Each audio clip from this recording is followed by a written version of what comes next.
자, 하나님의 말씀은 에스겔 24장, 아마 오늘 어제 날짜 화요일에 24장 1절 2절만 읽겠습니다.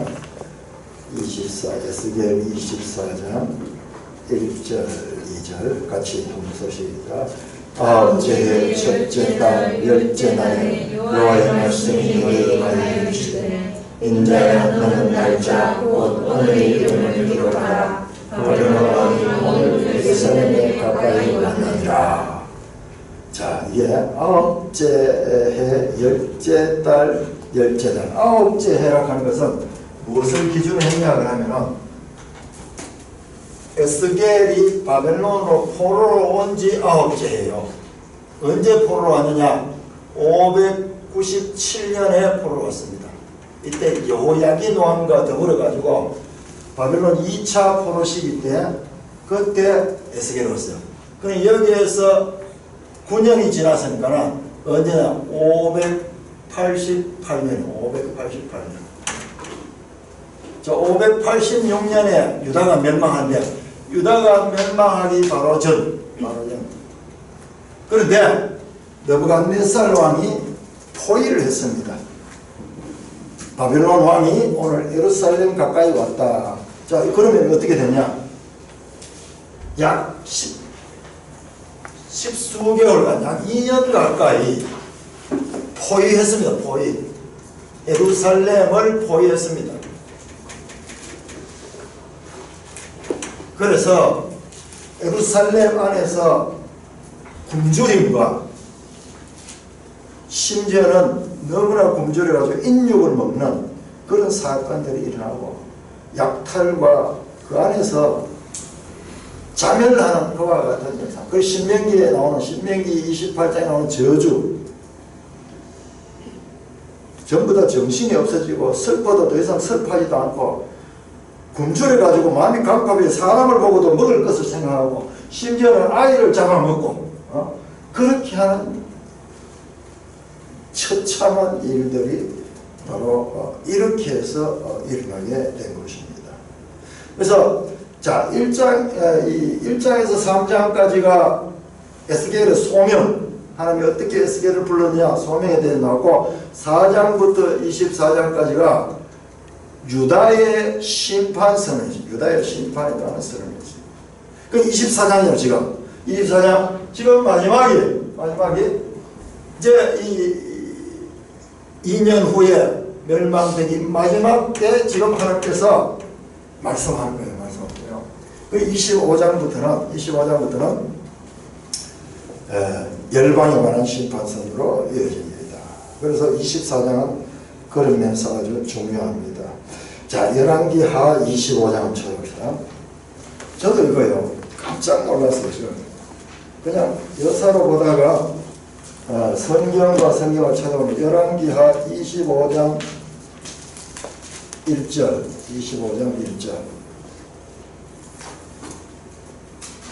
같이 읽습니다. 시작. 시드기야 제9년 열째 달 10일에 바벨론의 왕 느부갓네살이 그의 모든 군대를 거느리고 예루살렘을 치러 올라와서 그 성에 대하여 진을 치고 주위에 토성을 쌓으며 포위해가지고 그렇게 있는 거예요. 예루살렘은 산에 있거든요. 산에 있는 견고한 성이거든요.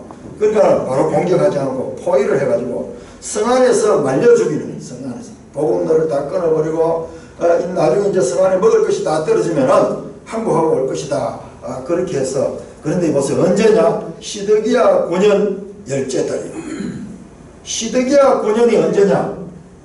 자, 597년에 이때 왕이었던 사람은 누굽니까? 이때 왕이었던 사람. 요아하스, 여호야긴 시드기야거든요. 여호야김이 폐위되고 여호야긴이 왕이 됐어요. 여호야긴.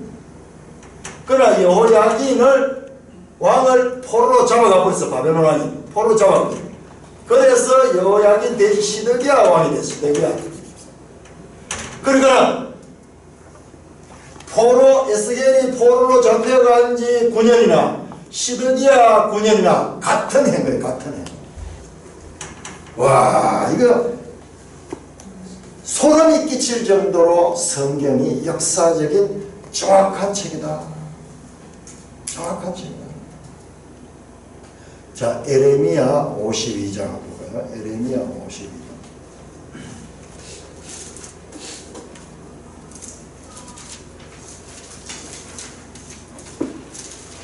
에레미야 52장.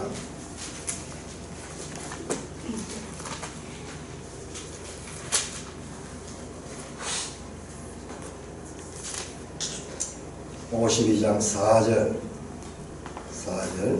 같이 읽습니다. 시작. 시드기야가 에레미야 52장 4절 시작. 시드기야가 열째 날에 바벨론 왕 느부갓네살이 모든 군대를 거느리고 예루살렘을 치러 올라와서 성이 되어 기를 치고 주의 보성을 쌓으며. 에레미야 52장 맞습니까? 52장 4절. 예, 시드기야가 바벨론 왕을 배반하니라. 3절 끝에. 아, 이 3절 끝이네. 아, 그렇네.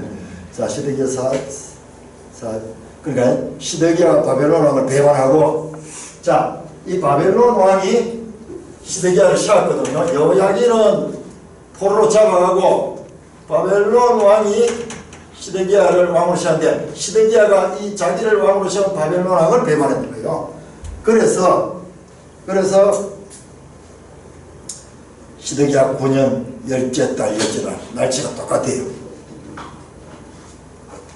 9째 해 열째 달 에스겔, 에레미야, 열왕기라 다른 표현으로 되어 있지만은 그 날짜가 정확하게 같은 해 같은 날을 가리키고 있다. 그러니까는 우리가 지금 이 에스겔을 보면서 유다 멸망기를 역사적으로 살펴보는데, 성경을 이렇게 보지 않고는 성경을 제대로 이해할 수 없는 거예요. 자, 우리 어성경 오늘 한번 펴봅시다. 어성경. 자, 어성경 뒷표지를 보면요. 이 책을 이렇게 썼던 그 이유를 이렇게 그림으로 설명해 놨어요. 큰 배추가 한 덩어리가 있는데, 배추 한 덩어리가 있는데, 이 병아리들이 배추를 먹으려고 그러니까 먹을 수가 없어. 그래서 쫓던 자리 또 쫓고 또 어떤 자리 또 쫓고 이러면 배추가 이렇게 큰데 먹을 수가 없어요. 이걸 뭐라고 비유하냐면, 오늘날 우리 성도들에게 66권 성경이 주어졌는데요. 성도들이 성경을 읽고자 하고 성경을 막 올려놓고 일독을 해야지 이런 마음을 가지지만요, 작심삼일에 끝나고 하다가 또 지쳐버리고 아무리 해도 잘 되지 않는 이유가 마치 병아리가 통째로 이 배추를 먹으려고 하는 것과 똑같다는 이야기예요. 거기 보시면은 그 위에 흰 부분 제일 밑에 성도들은 분명히 성경을 읽고 싶다. 성경을 그렇지만 다만 읽어지지 않을 뿐이다. 이게 우리의 모습이에요. 아무리 쪼아보고 또 쪼아봐도 먹을 수가 없어. 힘만 들고 지치기만 하고. 성경 읽어야 되는데 이런 마음은 있지만 읽혀지지 않는 거예요. 그래서 이 아래 녹색으로 새 만드는 성경을 쓰죠. 원래는 꼭 한번 읽어보겠다 말겠다 그러면서 흘러온 세월에 창세기 앞만 여러 번 읽고 또 읽었던 그 흔적 쫀자리. 이런 심정이에요. 자, 그래서 우리가 다른 교회에서는 성경 그냥 읽던데 우리 산돌교회는 이렇게 역사 공부하고 이런 거 아니야. 그러니까 이게 정상이에요. 이게 정상이에요. 제가 봐도 제가 이상할 정도예요. 왜냐? 교회에서 한 번도 이런 것을 공부해 본 적이 없기 때문에. 자, 294쪽 다시 한번 펴봅니다. 294쪽. 지난 시간에 공부했던 거 다시 한번 복습하고 자, 294쪽. 바벨론에게 망하는 시기. 그러니까 유다 멸망의 시기죠. 유다 멸망 시기. 그러니까 유다 멸망 시기는 열왕기나 역대기의 마지막 부분이죠. 마지막 부분. 엄청나게 중요하고 그 네모 안에 엄청나게 중요하고 엄청나게 내용이 많답니다.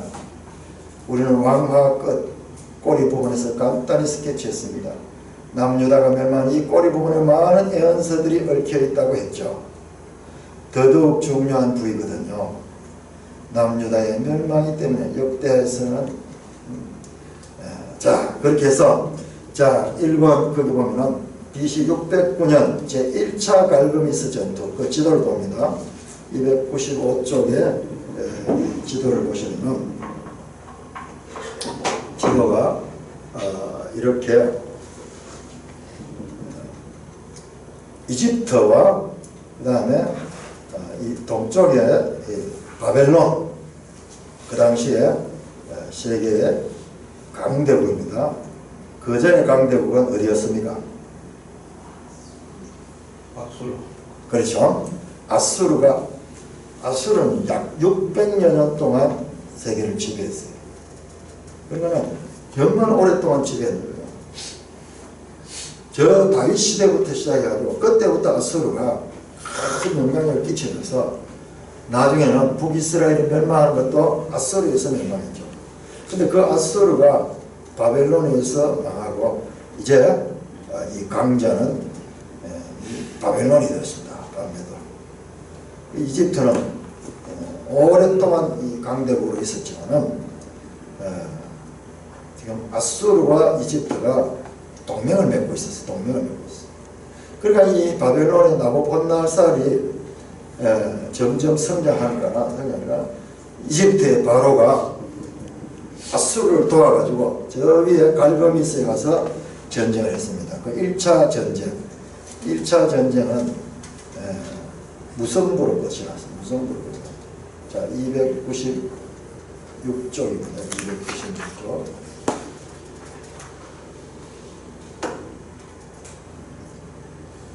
위에서 셋째 줄. 자, 요시야를 죽인 후 바로는 요시야 죽는 이야기가 왜 여기서 갑자기 나오느냐? 이 바로가 아수르를 도와가지고 바벨론하고 갈그미스에서 전쟁을 하기 위해서 군대를 몰고 이렇게 이 유다 나라를 통과해야 되잖아요. 길을 비켜돌라 그러니까 요시야가 막아서고 그들과 전쟁을 벌였어요. 그러다가 요시야는 죽어버립니다. 요시야를 죽인 후 바로 너는 군대의 목적지인 갈그미스로 올라갔고 왕을 잃어버린 남유다는 급히 서둘러 요시야의 아들 요아스를 왕으로 옹립합니다.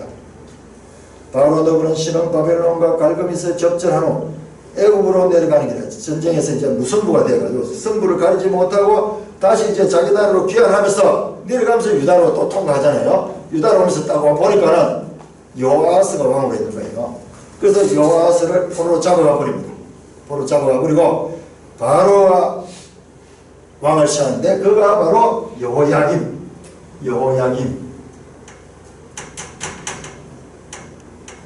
자, 여호야김 왕은 애굽이 시온 왕이에요. 애굽이 시온 왕.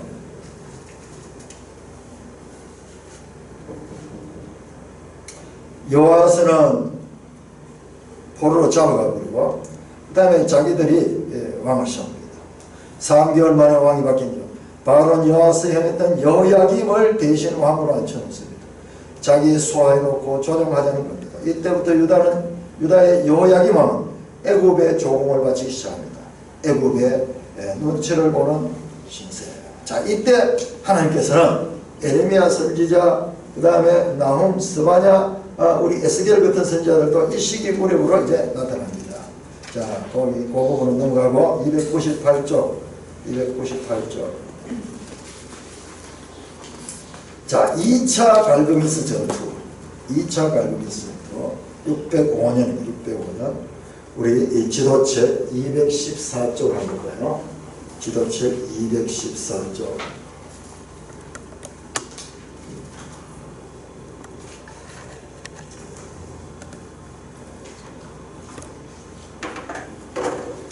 자, 214쪽에는 이 갈그미스 전투가 나오죠. 여기에 아수르 군대와 그렇게 갈그미스에서 이제 전쟁이 2차 갈그미스 전투에서 605년도 이때는 나보폴라살, 바벨론의 초대왕이죠. 그 아들 느부갓네살에게 이집트가 패배합니다. 605년에. 그래서 명실상부한 605년을 기점으로 명실상부하게 이 신바벨론 지역이 이쪽 지역에 맹주가 됩니다.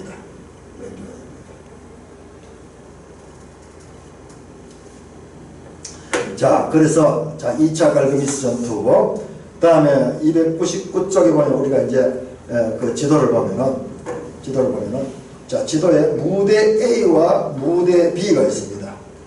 요야김이 눈치를 보고 있죠. 요야김이 눈을 바벨론으로 눈치를 봤다가 또 애굽을 눈치를 봤다가 이래 눈알이 왔다 갔다 하는 거예요. 원래 동영상에 보면 눈알이 왔다 갔다 하는 거예요. 자, 무대 A에서는 하나님께서 누구를 통해서 하는 말씀을 전했느냐? 에레미야를 통해서. 에레미야는 본국에서 유다에서 말씀을 선포한 그와 같은 선지자고. 자, 무대 B에서는 이때 2차 갈그미스 전투에서 승리한 이 바벨론의 느부갓네살 왕이요, 유다까지 와가지고 유다에서 사람들을 포로 잡았어요. 유다가 멸망하기 전에도 유다에서 똑똑한 왕실의 청년들, 그래서 뭐 했냐면 이 세계 역사가 보면 비슷해요. 어떻게 했냐, 그냥 힘으로 억누르기보다는 거기에 똑똑한 아이들을 자기 나라로 바벨론으로 데려가지고 거기 바벨론식으로 교육을 시켜가지고, 그래서 바벨론의 친바벨론 문화를 흡수시키면 말미암아 그 유다를 칼에 피 묻히지 않고 통치하기 위해서 그런 작전을 펴는 거예요. 우리가 똑같다고. 우리가 미국에 많은 사람들이 유학을 갔어요. 막 설교사들이 와서 유학을 갔고, 어째 가다 보니까 제일 좋은 나라 가서 그 많은 나라 중에 우리도 몰랐는데 그 역사가 그렇게 연결돼요. 그래서 갔다 와서 우리나라 헌법이요, 미국식 헌법이에요. 미국식 헌법. 이런 게 다 세계가 다 그런 게 아니고, 우리나라 헌법이 처음 1948년 정부가 수립되면서 그 헌법 모양을 미국 걸 돈 따가지고 그대로 가져왔어요. 자, 그래서 무대 A에서는 에레미야가, 그다음 무대 B에서는 이제 다니엘이 이제 잡혀서 바벨론으로 처음 가게 되죠. 처음 바벨론 땅으로 심겨진 거죠. 그러니까는 이 무렵의 성경을 읽을 때는 우리가 이 600년도 이 초 그리고 500년대 이때만 성경에 두 지명을 써요. 한쪽은 유다, 그리고 한쪽은 바벨론. 크게 또 나중에 보면 애국까지 나옵니다. 애국까지. 이렇게 성경의 무대를, 공간을 그렇게 크게 생각을 해야 됩니다. 자, 그래서 여호야김 왕은 양쪽에 눈치를 보다가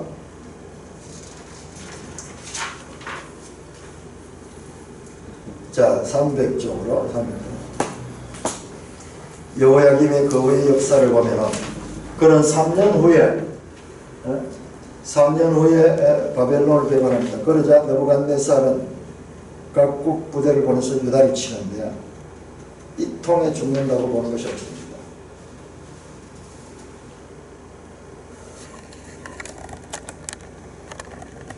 그러자 그는 애굽을 배반하고 느부갓네살을 섬기겠다고 고백하니 그 다짐을 받고 그를 놓아줬습니다. 그래서 이때부터 여호야김은 느부갓네살을 섬깁니다. 그러니까 이 강대국 사이에서 이 약소국이 눈치를 보는 그런 입장이죠. 이와 같이 느부갓네살은 제2차 갈그미스 전투를 승리로 장식할 뿐만 아니라 유다까지 가져갑니다. 쓸만한 사람들을 포로 잡아요. 바로 여기에 섞여있던 사람들이 다니엘과 그 친구들입니다. 다니엘과 메드락과 사드락과 메삭 하면서 나오잖아요. 그 청년들. 그러니까 이 청년들 가운데에서 엘리트들, 똑똑한 아이들을 그렇게 잡아가서 이 멀리 내다보면서 그렇게 이 바벨론이 세계를 정복하는데 그와 같은 전략을 썼는 거죠. 그러니 다니엘은 이 나라가 아직 완전히 망하지도 않은 BC 605년에 제일 먼저 잡혀간 포로 중에 하나였습니다. 이게 잘 이해가 안 되잖아요, 여러분들. 586년에 망했는데 바벨론, 다니엘은 벌써 그보다도 10수년 전에 하면 바벨론이 갔어요. 이때는 망하기 전에도 그 일부를 그렇게 데려갑니다. 그때 다니엘이 갔다. 이 촌사람 다니엘이요. 촌사람 다니엘이 이 바벨론에 잡혀갔을 때 그 광경을 생각, 바벨론은 그때 엄청난 도시예요. 쫙 있는데 두리번 하면서 뭐 빌딩 사이로 다니던 시골 사람처럼 그렇게 이 바벨론 입성하는 장면이 다니엘 1장에 나옵니다.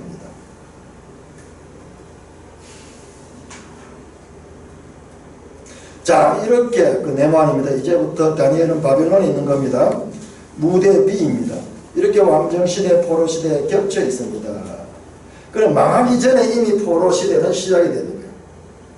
그래서 유다의 포로시대를, 자, 이 다니엘이 갔는 605년.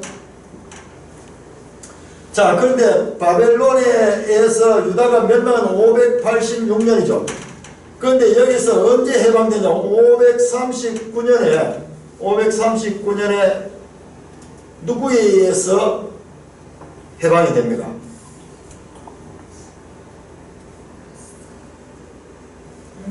어느 나라의 어떤 왕에 의해서 해방이 됩니까? 그렇죠? 페르시아. 그런데 이거 계산해보면요, 70년 안 돼요. 70년 포로세가 한다는데 70년 안 되잖아요. 언뜻 봐도 이게 뭐 한 50년밖에 안 되잖아요. 포로 시작은 605년부터 이렇게 보면 약 70년 돼요. 자, 301쪽입니다. 301쪽. 자, 거기에 네모안에 보니까 BC 602년에서 597년 여호야김이 바벨론을 배신했다. 자, 602년에서 597년까지 이야기. 여호야김은 BC 605년에서 602년 즉 3년 동안 바벨론을 섬겼는데 그 후 바벨론을 배반합니다. 에르비아는 바벨론을 섬기라고 권고했지만 매국적인 은사라고 핍박을 당하는 거고요. 친애국파가 득세한 것입니다.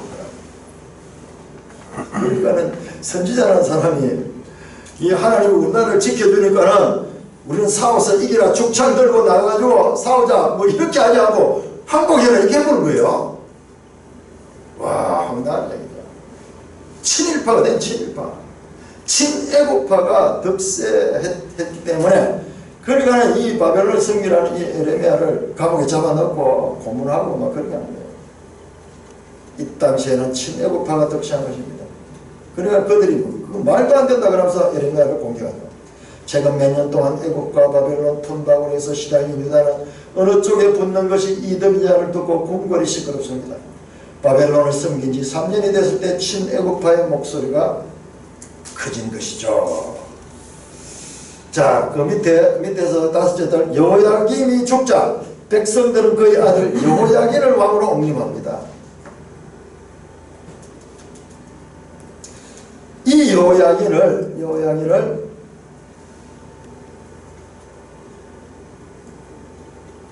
자, 302쪽으로 넘어 302쪽이야. 자, 이번엔 302쪽의 그림을 보시면은 이제 왕이 바뀌었습니다. 왕이 시드기야 왕이 있고, 시드기야 왕이 이제 또 눈치를 보고 있어. 이집트와 바벨론으로 눈이 왔다 갔다 합니다. 자, 이때 무대 위에는 한 사람이 더 등장했어요. 무대 위 바벨론에는 다니엘이 갔습니다. 에스겔이 갔습니다. 다니엘이 먼저 갔죠. 605년도 다니엘이 갔고, 자, 에스겔이 가면 이제 여호야긴하고 같이 갔어요. 여호야긴하고 같이. 이때가 597년. 자, 그래서 이미 무대 비에는 다니엘과 그 일행들, 그리고 에스겔과 이때 한 10,000여 명 정도 갔어요. 10,000여 명. 이때는 왕실에 있는 그 이 왕족들과 그 다음에 기술자들, 요즘으로 치면은 첨단 기술자들, 그 다음에 군인들 가운데서 아주 정예 부대, 특별하게, 그러니까 이 본국에 남아있는 사람들은 대체로 좀 허리몽당한 사람들하고 똑똑한 사람들 다 이렇게 대표적으로 그렇게 가서 다시 일어서지 못하도록 그렇게 했습니다. 자, 우리 지난 시간에 여기까지 봤고요. 자, 오늘 자, 여호야긴 왕 3개월 597년 나오죠. 597년 여호야긴 3개월 때 여호야긴이 포로로 잡혀갑니다. 에스겔과 같이 포로로 잡혀갑니다.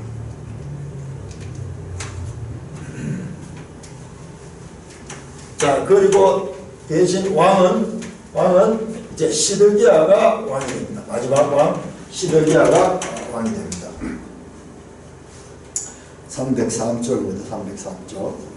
그리고 BC 597년 어느 날 여호야긴이 왕으로 추대된 3개월이 되었습니다. 이번에는 느부갓네살이 직접 쳐들어온 겁니다. 제2차 침공입니다. 여호야긴은 얼른 항복하여 아버지 여호야김이 배반한 결과 그 아들이 징치를 받았습니다. 성경은 이 징치가 100년 전 왕이었던 므낫세의 지은 죄 때문이라고 기록하고 있습니다. 느부갓네살은 여호야긴 대신 그의 숙부 시드기야를 왕으로 세워놓고 여호야긴의 온 집안은 바벨론으로 포로로 잡아갑니다. 여호야긴 왕가뿐만 아니라 유다 왕국의 모든 실권자들, 고급 인력, 병력, 기능공 등 약 1만 명을 잡아갑니다. 예루살렘 성전의 금기명들과 왕궁의 보물들도 바벨론으로 가져갑니다. 네모아닙니다. 바로 이때 에스겔이 잡혀갑니다. 이것이 바벨론 2차 포로 잡입니다. 1차는 언제입니까? 1차는 몇 년도? 605년도 다니엘 때고, 그 다음에 2차는 597년도 에스겔 여호야긴 이때 잡혀갔습니다. 자, 이렇게 잡혀갑니다.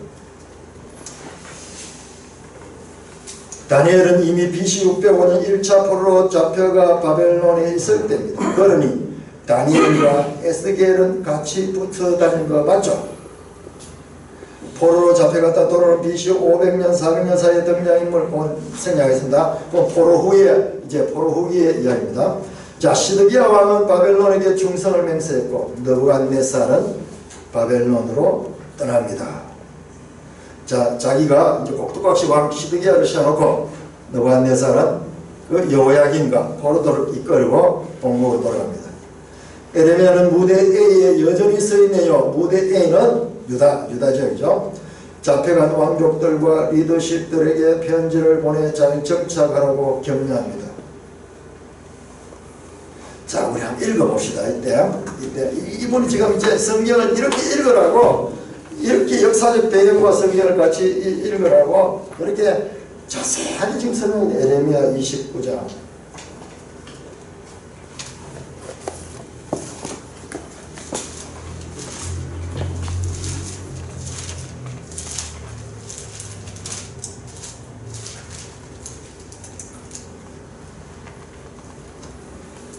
에레미야 29장 1절에서 7절까지 교도하겠습니다.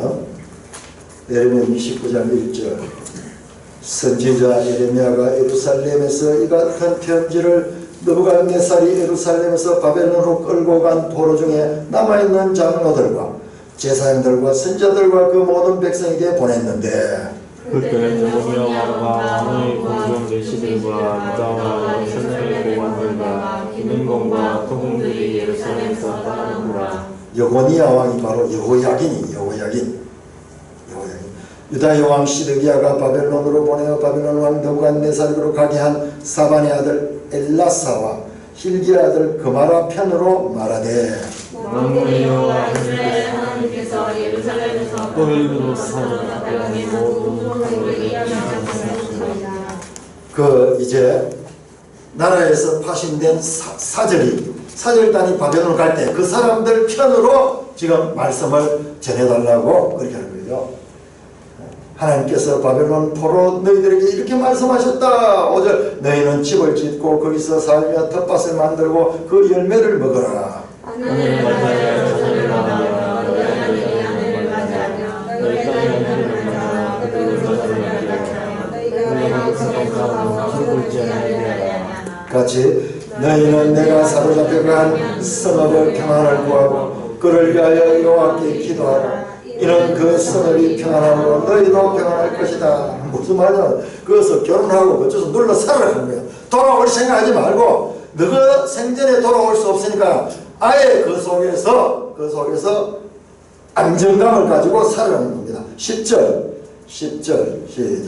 여호와께서 이와 같이 말씀하시니라. 바벨론에서 70년이 차면 내가 너희를 돌보고 나의 선한 말이 너희에게 성취하여 너희를 이곳으로 돌아오게 하리라. 여호와의 말씀이니라. 이렇게 하나님께서 하나님이 지금 일하는 곳이 두 군데예요. 지금 이때까지는 유다가 있었는데 이제 자기 백성들이 저 바벨론을 가세요. 양쪽에 다 이 역사를 하고 있습니다. 303쪽입니다. 예레미야는 무대에 여전히 쓰입니다. 잡혀간 왕족들과 리더십에게 편지를 보내서 잘 정착하라고 격려합니다. 70년을 기다려야 해방될 테니 하늘부터 온 일인 줄 알고 믿음으로 받아들이라고 하네요. 시드기야 왕은 애굽이 승리할 것을 믿고 친애굽파 연맹체들과 전략회의도 소집합니다. 예레미야 27장 1절에서 3절 한번 볼까요? 27장 1절에서 3절. 그렇네요. 3절은 유다왕 시드기야를 보러 예루살렘 온 사신들이 손에도 그것을 주어 에돔 왕과 모압 왕과 암몬 자손의 왕과 두로 왕과 시돈의 왕, 이 사람들을 연합해가지고 바벨론을 반대하자고 연합체를 만들려고 하는 거예요. 그러니까 선지자가 이렇게 말해도 못 믿는 거예요. 못 믿고 이제 우리가 친애국파 연맹을 소집해가지고 바벨론을 대적하자. 자, 예레미야 얘기를 들었어야 하는데 오히려 2년 안에 바벨론은 패할 것이라고 확신합니다. 그들은 애국은 지금 1000년 이상 강대국으로 이렇게 있는 나라고 오랜 애국은요 저게 뚝 떨어져 있기 때문에 제국은 아니에요. 자기 이 부속 나라들을 많이 거느리고 있지 않아요. 그렇지만은 저 뚝 떨어져 있어요. 그러나 강대국이었어요. 강대국. 그러니까 바벨론 저거는 곧 무너질 거라고 그렇게 생각합니다. 그러면서도 시드기야는 불안합니다. 감옥에 있는 에레미야를 찾아다니며 에레미야는 계속 활동 중이다. 우리도 계속 읽는다. 이때 보면은요 시드기야가 밤에 아무도 모르게 왕이요 감옥에 있는 에레미야를 찾아와서 예언해봐라. 하나님 뭐라고 말씀하시노? 그 이야기 묻는 장면 나옵니다. 막 요동치고 있는 그와 같은 내용. 이런 배경을 알고 본문을 읽으면 이게 실감이 나는데 이거 없이 그냥 읽으면은 이해가 잘 안 되죠. 자, 304쪽입니다. 304쪽. 제목까지 읽습니다. 시작. BC 597년에서 587년 시드기야의 배반과 유다 멸망. 이제 마지막 멸망입니다. 거기에 4개 점되어 있는 것 같이 읽으시다. 시드기야가 바벨론을 또 배반함. 느부갓네살의 예루살렘 3차 침공. 시드기야는 바벨론으로 잡혀가고 유다는 완전히 멸망함. 임시정부 수립. 에레미야는 애가를 부르는. 자, 이 부분 오늘 우리가 집중적으로 공부하겠습니다. 반란을 일으킬 가능성이 있는 똑똑한 귀인들은 모두 바벨론으로 잡혀가고 그저 평범한 백성들, 힘없는 사람들을 대상으로 나라를 다스린 사람이 마지막 왕 시드기야입니다. 그는 느부갓네살 왕에게 한번 소환을 당해 국정을 보고하고 또 조공을 바치고 돌아온 적도 있습니다. 그런데 그 후에 다시 미혹을 받아 애국 왕 바로와 내밀히 내통하다가 느부갓네살을 배반합니다. 그러자 느부갓네살은 다시 군대를 이끌고 올라와 예루살렘을 포위합니다. 유다는 버텼지만 예루살렘 성전은 불탔고 급기야 완전히 함락됩니다. 시드기야는 눈이 뽑힌 채 바벨론으로 끌려갑니다. 자, 아까 여기 588년에 와가지고 포위를 해가지고 587년 또는 586년에 이제 완전히 멸망을 당합니다. 유다는 버텼지만 마침내 예루살렘 성전은 불타고 완전히 함락이 되고 시드기야는 두 아들이요 그 왕이 보는 눈앞에서 그 두 눈을 가지고 마지막 본 게 뭐냐면 자기의 아들들이 죽는 장면, 칼로 찔려 죽는 장면을 보고 그 다음에 그의 두 눈을 뽑힌 채로 이 포로 잡혀가지고 바벨론까지 끌려갑니다. 그야말로 비참한 유다 마지막 다윗의 후속 그 왕위가 무너집니다. 자, 무대 A. 자, 무대 A는 앞에서 뭐냐 그러면 어디냐 그러면은 유다지역이죠. 유다지역. 자, 유다지역에서는 어떤 일이 있었나? 폐허가 된 예루살렘에는 사람이 살 수 없을 지경입니다. 오랫동안 저항해오던 친애국파 세력을 몰아낸 느부갓네살은 미스바에 임시정부를 수립합니다. 그달리아를 총독으로 세워놓고 단도리를 합니다. 그러나 잔류 저항 세력이 이스마엘이 그달리아를 살해하고 바벨론 군사들도 죽여버립니다. 그리고는 친애국파 국가였던 암몬 나라로 도망해버립니다. 자, 지도 219쪽 한번 열어봅니다. 지도 219쪽. 자, 이 부분이 우리가 제일 어두운 부분입니다. 저도 요번에 에레미야서를 하면서 요 역사는 열왕기 역대기 안 나옵니다. 요 역사는 에레미야서면 나와요. 에레미야서. 그러니까는 역사서에만 받는 사람은 모르죠. 이 역사가 어디야? 이 지도에 219쪽. 자, 이거 보세요. 여러분 지도라는 책을 보세요. 자, 그렇게 해서 유다는 멸망을 하고 멸망된 유다 땅에다 미스바를 임시 수도로 정하게 하고요. 미스바를 수도 그달리아라는 사람을 유다 총독으로 바벨론에서 세웁니다. 그러니까 그달리아라는 사람을 유다의 총독으로 바벨론이 임명하는 총독으로 이 유다를 다스리는 이제 왕은 없고 총독이 다스리죠. 총독이 다스리죠. 자, 그렇게 있는데 자, 여기 한번 봅시다. 됐습니다. 자, 그렇게 있는데 이 그달리아를 어떻게 하냐 그러면은 자, 이쪽으로 좀 봐야 되겠네요. 자, 그달리아를 이스마엘이라는 사람이 이스마엘이 누구냐 그러면은 에레미야서 보니까 이게 다윗 계통이에요. 다윗의 후손이에요. 그 왕손이에요. 왕손. 그달리아는 왕손이 아닙니다. 그러니까 바벨론에서는 이제 다윗 왕가는 완전히 끝을 내버리고 자기들이 임명한 이 총독을 거기다 세웠는데 그냥 전통적으로 왕손이 불만이 있잖아요. 자세히 보면요, 그런 긴장감까지 다 느껴져요. 이 이스마엘은 다윗의 후손인데 그 총독이 왕이 역할하는 총독이 다윗 지파가 아니고 그러니까는 거기에 대해서 불만을 가지고 접근해가지고 속여가지고 접근해가지고 그달리아를 암살합니다. 이스마엘의 손에 죽임을 당합니다. 암살을 당합니다. 암살을 당하고는 어떻게 하냐? 도망갑니다. 이 암몬 땅으로 도망갑니다. 그때 암몬 왕 바알리스가 이스마엘을 도와가지고 그달리아를 대적합니다. 자, 여기서 사건이 중요한 것이요. 여러분 이 에스겔 25장을 펴보세요. 25장. 이게 그렇게 연결되는 거예요. 에스겔 25장 이제 내일부터 읽을 텐데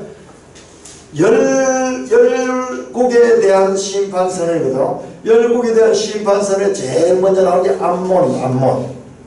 암몬에 대한 심판선언이거든요. 바로 이와 같은 배경이 있는 거야. 암몬은 바로 요 가까이 있는 나라면서 이 암몬 왕이 그달리아를 도와가지고 이스마엘을 도와가지고 이 총독 그달리아를 죽이게 하는데 힘을 못했어요. 이 암몬은 유다가 안정을 가지지 못하도록 하는 그와 같은데 이 도움을 준 그런 왕입니다. 자, 그리고 지도 밑에 쪽으로 봅니다. 밑에 쪽. 다시 우리 성경 304쪽으로 들어가자. 304쪽 밑에서 셋째 줄 이야기입니다. 이런 상황에 새로운 리더가 나타납니다. 요하나는 남아있는 유다인들을 이끌고 애국으로 돌아가네요.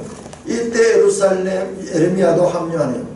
애국으로 망명한 또 한 덩거리 공동체가 있다네요. 자, 거기에 나타나는 게 요게입니다. 요거. 자, 이렇게 이 바벨론이 세운 그달리아가 죽고 그리고 이스마엘이 도망을 가고 유다에 남아있던 사람들은요 야, 우리 여기 있다가 우리도 다 죽겠다. 그래서 어디 가냐? 애국으로 피신을 갑니다. 애국으로 피신을 갑니다. 자, 지도 227쪽을 지도 227쪽.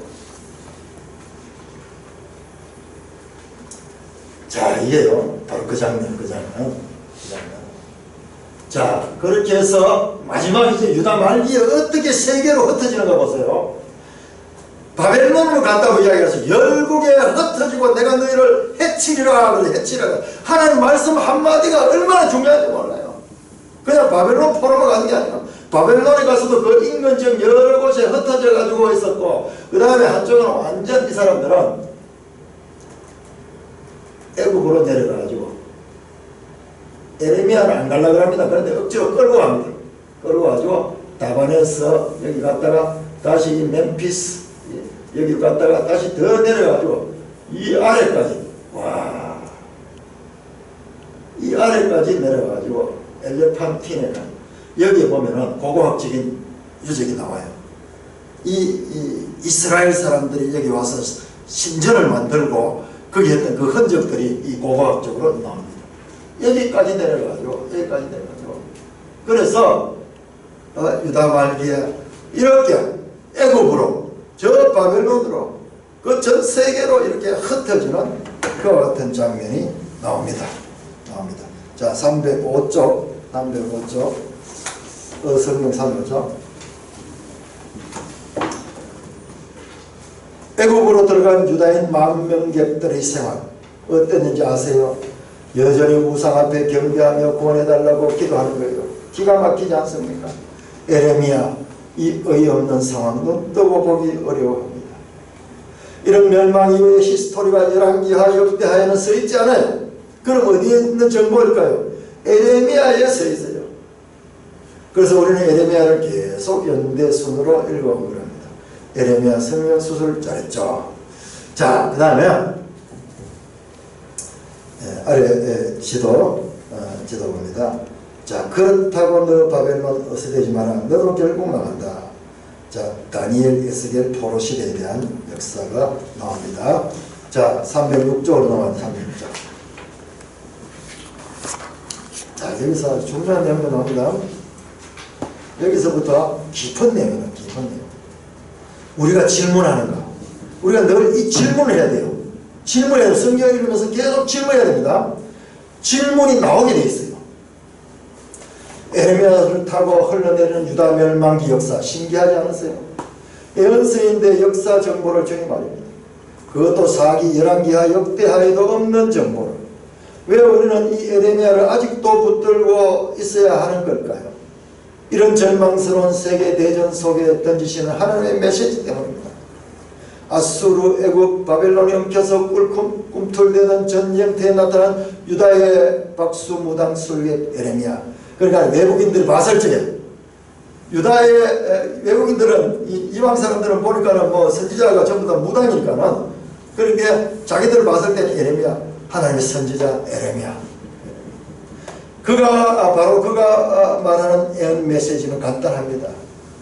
같이 읽읍시다. 시작. 애굽을 중심으로 붙어있는 연맹체 나라들아 바벨론한테 망한다.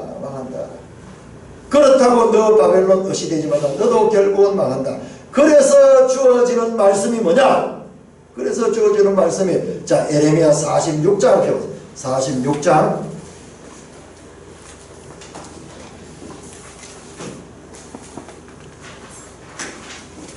우리가 지금 읽는 에스겔하고 똑같습니다. 우리가 내일부터 읽는 25장부터가 열방에 관한 예언이거든요. 열방에 관한 예언이 에레미야 46장에서부터도 열방에 관한 예언이 딱 나옵니다. 자, 46장 에레미야 46장은 이방 나라에 대하여 선지자 에레미야에게 임한 여호와의 말씀이다. 애굽에 관한 것이라. 46장은 애굽에 관한 하나님의 말씀이 나오고 47장 보세요. 블레셋에 대해서 바로가 가사를 치기 전 블레셋 사람에 대하여 선지자 에레미야에게 임한 여호와의 말씀이라. 48장 보세요. 모압에 관한 것이라. 모압에 관한 것이라. 49장 보세요. 49장 암몬 자손에 대한 말씀이라. 그리고 50장 보십시오. 여호와께서 선지자 예레미야에게 바벨론 갈대아 사람에 대하여 하신 말씀이라. 바벨론에 대한 말씀까지 주어지면서 바벨론의 멸망까지도 말씀합니다. 자, 이걸 갖다가 열방에 대한 하나님의 예언, 오라클, against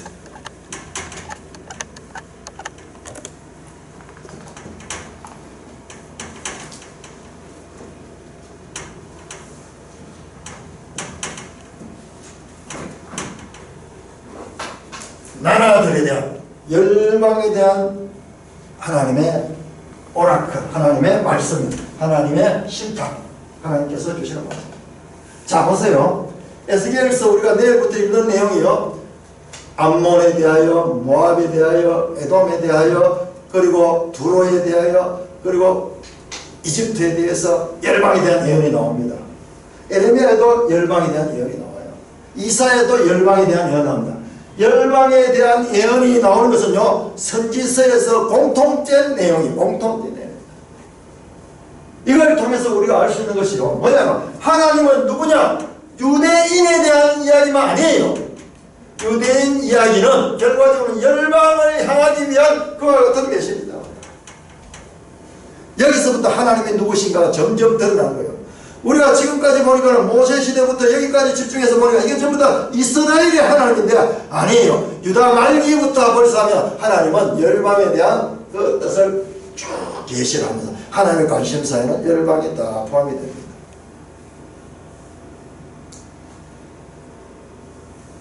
에스겔에서 갑자기 왜 난데없이 남은 나라들의 이야기가 이렇게 자꾸 나오는가? 남은 나라가 아니에요. 원래 하나님 나라예요. 하나님 나라. 하나님은 원래 유다와 더불어서 모든 나라에 대한 통치권을 가지고 있는 하나님이시고 하나님 뜻이 발전하는 거죠. 지금까지는 열방에 관한 예언들은 별로 없었지만 이제 유다가 멸망이 되면서 열방에 대한 예언도 나타나고, 그리고 하나님이 누구시냐? 하나님은 온 역사를 주관하시는 이 창조주 하나님이시고 통치자 하나님을 드러내게 되고, 그 신약에 오면은 이제 땅끝까지 이르러 복음 전하고 교회 시대에 오면은 이방이 주체가 되잖아요. 저와 여러분들은 지금 거기 속해 있잖아요. 거기 속해 있어요. 하나님 뜻이 그렇게 전개되는 것입니다. 자, 무대에서는 에레미야가 계속 이야기를 하고 있습니다. 그럼 한편 이 같은 시기에 무대 위에 있던 다니엘, 에스겔은 무슨 얘기를 하고 있을까? 똑같습니다. 그렇다고 너 바벨론 어서되지 마라. 너도 결국 망한다. 바벨론이 잘나서 아니요, 하나님 도구예요, 전부 다. 그래서 하나님의 주권이라는 말씀이 여기서 나온 거예요. 우리 종교개혁자들 성경을 보고 야, 성경의 핵심 메시지는 하나님의 주권을 나타내는 거다. 그거를 교회 시대에 1500년 만에 발견한 거예요. 자, 이때부터 무대비 다니엘, 에스겔을 점검합시다. 자, 3번 무대 A, 에레미야와 동일한 시대의 무대비에서 발생한 다니엘, 에스겔. 뷰포인트, 하나님 나라가 망하는 것으로 끝나라고 지금 과연 맞는가? 여러분 그렇잖아요. 우리 의문이잖아요. 아니, 아브라함과 언약을 맺고 그 다음에 야곱과 그리고 그 백성들을 통해 가지고 네 하늘의 별과 같고 땅에 모래같이 네 백성이 많을 거라 그랬고, 그리고 그 이 율법을 주고 언약을 맺고 그 다음에 가나안 땅 약속의 땅에 들여보내 가지고 그렇게 다윗 왕조를 시작하신 하나님께서 끝은 뭐예요? 아무것도 아니잖아요. 끝은 이렇게 비참하게 다른 나라에서 멸망하는 거예요. 성경이 잘못됐는가? 이게 망해야잖아요. 주인공이 일이 되어버리면은 이게 영화가 안 되잖아요. 그러니까 우리가 주인공을 잘못 알고 있는 거예요. 하나님 나라가 망하는 것으로 끝나는 건 과연 맞는 걸까요? 성경은요, 영화 한 편 같이 그렇게 단순하지 않아요. 하나님의 구속의 역사니까요. 우리가 판단하는 그런 뭐 소설 보듯이 영화 보듯이 이런 습관, 우리는 짧은 인생을 살기 때문에 보는 시야가 항상 짧습니다. 이 기준이 아니에요. 이 기준이 아니에요. 자, 창세기 12장에서 희망을 갖고 출발한 하나님 나라는 이렇게 세계 역사 한 모퉁이에 흔적도 없이 사라질 것 같은 위기를 맞습니다.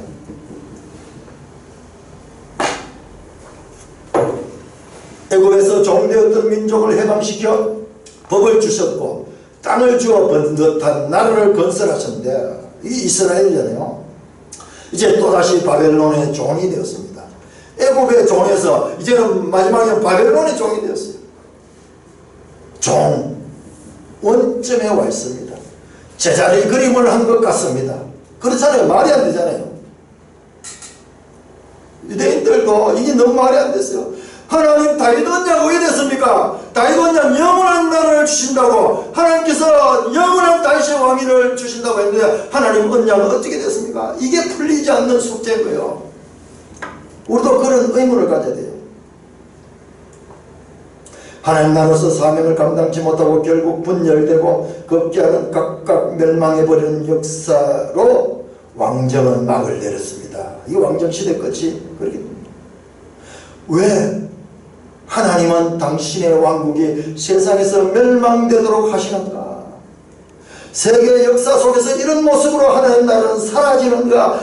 이런 질문을 품어야 맞습니다. 이 공감이에요, 공감. 이분이요, 정말 참 잘 봤어요. 이런 질문을 가져야 되는 거예요. 그래야지 신약 성경이 해석이 되는 거예요. 그래요, 꼭 신약 요한계시록 상황과 같은 때네요. 로마 제국이 손톱만한 예루살렘을 무너뜨린 후 핍박하는 시대 말입니다. 똑같습니다. 이 질문이 떠올라서 고민해야 다니엘과 에스겔도 읽을 수 있습니다. 이 질문을 가져야지 다니엘과 에스겔이 제대로 이해가 되는 거예요. 다니엘과 에스겔의 핵심 메시지냐? 하나님 나라는 재건된다는 메시지가 다니엘과 에스겔이기 때문입니다. 그렇습니다. 그렇습니다. 다니엘은 우리가 지금 저러고 에스겔을 보니까는 심판만 말하는 줄 알았는데 심판 속에서도 계속 회복에 대한 메시지를 주셨지 않습니까? 그리고요, 그리고 저 33장부터 48장까지가 쫙 회복에 대한 메시지, 회복에 대한 메시지. 에스겔서는 뭐냐? 하나님 나라, 이스라엘은 멸망하지만은 하나님 나라는 재건된다는 메시지예요. 하나님 나라는 이루어진다. 그 때가 언제인지 잘 몰라요. 때가 언제인지 잘 모르는데 다니엘서에 보면은 71회 후에 된다 그러고 그 메시아가 오는데 그가 이 죽임을 당하는 그런 내용들도 나오고요. 너무나 그 당시로 봐서는 이해할 수 없는 그와 같은 계시가 여기 주어진 거예요. 에스겔 다니엘서의 핵심 메시지는 멸망한다가 아니고 멸망하는 이유가 무엇인지도 가르쳐주면서 그리고 마침내 소망을 주는 거예요. 하나님 나라는 재건된다는 메시지가 다니엘과 에스겔입니다. 이 다니엘과 에스겔은 좀 신비적으로 되어 있어요. 신비적으로. 이렇게 해서 어떻게 해서 이 나라가 회복되는지 볼 수 있는 것도 또 다른 뷰 포인트입니다. 아, 교회는 사라질 것인가? 이런 질문과도 통합니다. 알다시피 다니엘, 에스겔에 대해서는 선입견이 좀 있는 게 사실입니다. 요한계시록도 그렇죠. 이런 책들에 대한 우리의 느낌은 레이기나 이사야 같은 책에서 느끼는 부담과는 다른 또 다른 그 무엇이 있지 않습니까? 레이기가 좀 지루한 느낌이라면 다니엘, 에스겔 또는 신약의 요한계시록 부분은 한마디로 좀 이상한 책, 무슨 말을 하는지 비몽사몽인 것처럼 느껴지는 책, 뭐 그렇지 않은가요? 이런 책을 갖다가 묵시록이라고 그래요. 또는 계시록과 그렇게 이야기합니다. 그러니까 우리 에스겔 시작하자마자 뭐 갑자기 하늘 장면이 나오고 막 불이 번쩍번쩍 나오는 그런 묵시. 그러니까 이 포로기예요. 포로기 하나님께서는 이 회복의 메시지를 주는데 그 메시아에 관한 그 메시지 중이에요. 그 메시지 중이에요. 그렇게 연결돼요. 그렇게 연결돼요. 그래서 다니엘, 에스겔은 무슨 소리인지 잘 모르는 것 같지만요. 자세히 보면은 전부 회복에 대한 메시지고 그리고 예수 그리스도에 대한 메시지가 그 속에 암시되어 있습니다. 묵시문학을 통해서.